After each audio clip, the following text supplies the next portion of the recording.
I believe abortion should be safe, legal, and rare. That is what I have said. My belief is simply that women are in the best position to make that very difficult moral decision. Because I can't anticipate every single circumstance, the government can't anticipate every single circumstance in which that tragic choice might come up. And so what I have said is that I don't know anybody that is pro-abortion. What I've said is that women should make the decision in consultation with their priest or pastor, their doctor, their family members, and in consultation with their beliefs. I believe that liberty is the most important thing, because if we have our liberties, we have our freedoms, we can have our lives.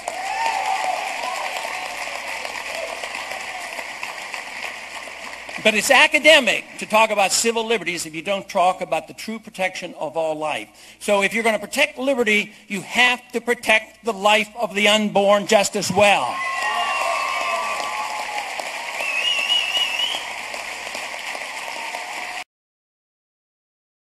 My question about abortion specifically is your main issue is a moral one here? Is that, I'm understanding correctly?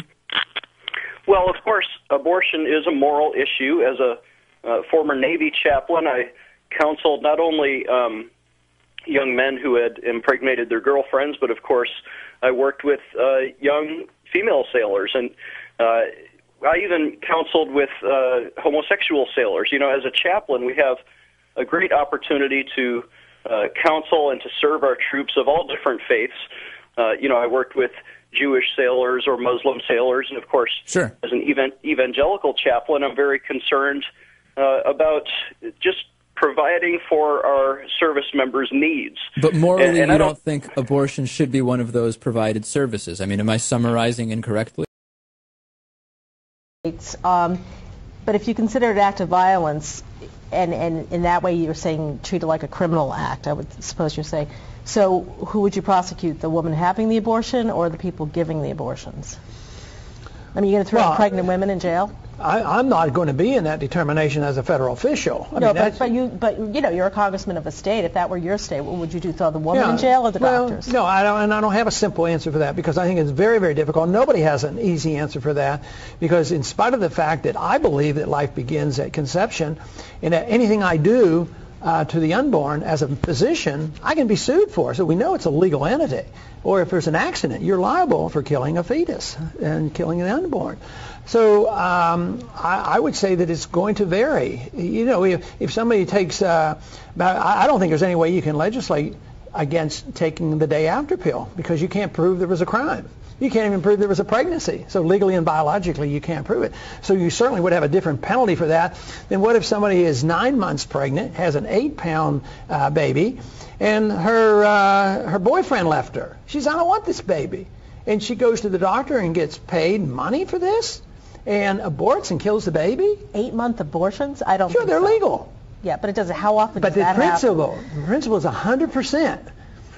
So you can't avoid that by saying, oh, well, yeah, early abortion's okay, but not in the third trimester. Third trimester, they're legal.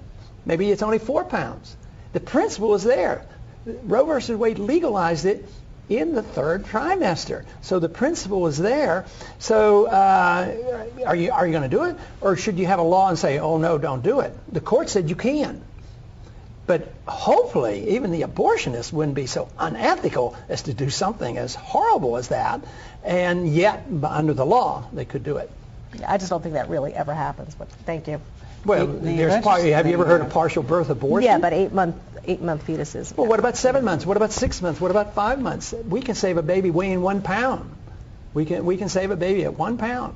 And unfortunately, it does exist, but the principle is very important. If you don't have an understanding, but this whole idea that, you know, one time a doctor did an abortion, and the baby was born alive, so he drowned the baby. He got arrested for murder. He was convicted, not in prison or anything, but he was convicted of a crime. What about the young girl who delivers a baby and drops it off and the baby dies? She can be arrested, and is. But before the baby was born, I could be paid to do it, whether it was at 2, 3, or 4, or 5, or 6 pounds. You can't say the argument, well, they're not going to do it at 8 pounds. Well, probably not. But the principle is established there. It's an important issue on what life is all about. This has nothing to do with privacy. This has to do with what is the responsibility of the government to protecting all life and defining life. Well, your proposed legislative approach, which would remove the jurisdiction of the courts, aren't you concerned that any legislative remedy could ultimately be overturned by the Supreme Court as unconstitutional itself? On certain things, I guess that's the case, but the Congress is supposed to act wisely, remove the jurisdiction on only the things that are popularly supported.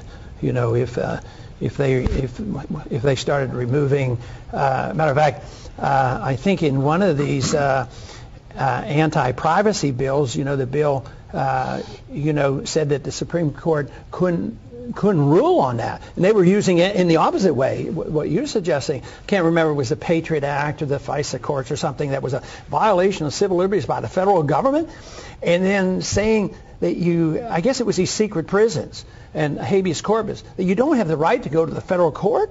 Yeah, that is a danger, and that's why you have to do it with some common sense. But for us to write that into the law and say that, and I'd have to argue, they had the authority to do that. But boy, that is horrendous abuse. I mean, that's really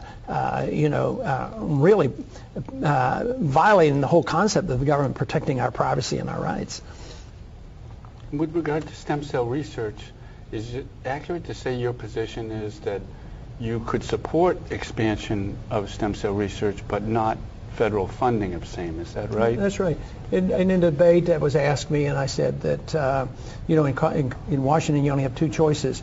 You either have the opportunity to ban it or subsidize it. Well, why not look to the Constitution and to freedom?